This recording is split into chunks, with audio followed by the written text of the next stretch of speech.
Hi, it's Bridget Kalen here offering you some hot tips on how to play the musical saw.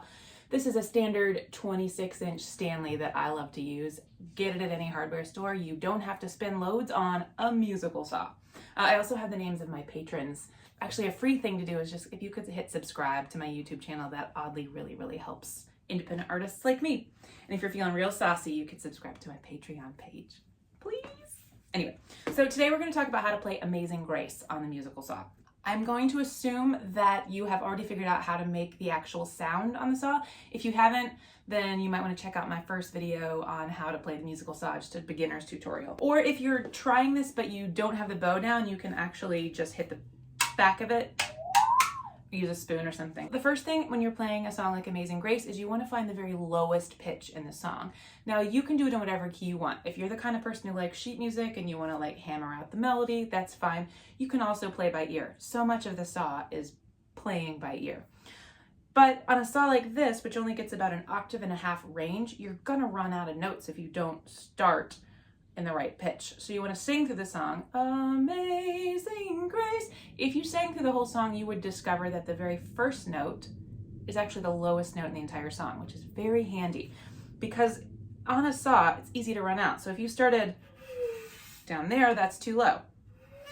You got to find yourself the lowest note the saw can play and make sure your melody, the key that you're playing it in, doesn't go outside of that range or you're going to run into trouble. So we're going to start here. And the second note just moves up. May. So I made that look really easy, right? Here's how you can practice that at home. Trial and error, of course, but you can kind of make the trial and error work in your favor a little bit if you go slowly. I'm just slowly bending the saw and stopping when I get to the pitch I want. You don't even have to keep bowing if you've got a sustain. After you try and you go through that feeling, see if you can remember where you were when you hit that top note. And then go for it. Granted, I've done this a long time, but it's something you can do with 5-10 minutes of practice if you're just switching between two notes, right? And then you've got the same thing. What's your next note? May sing. So it's not right in a row, but same thing, you're gonna go.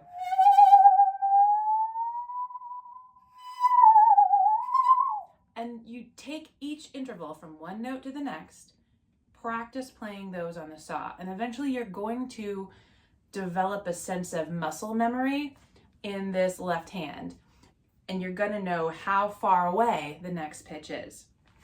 This does vary saw to saw, so pick your favorite saw and just become real familiar with it. I'm gonna play the whole thing now, and if you record yourself doing it, send me a link. I love seeing your videos. Oh, also shout out to my patrons. Their names are all over this.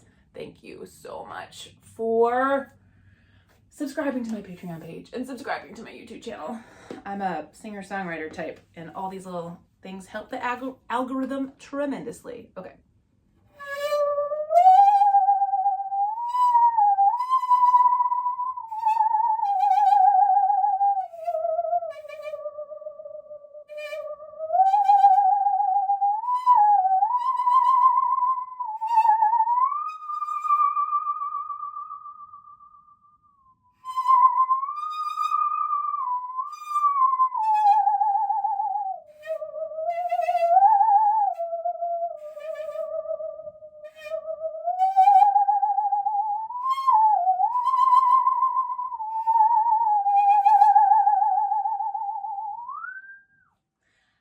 Have fun with it.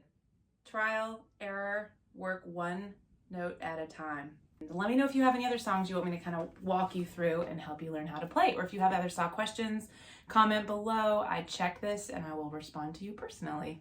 Thanks so much.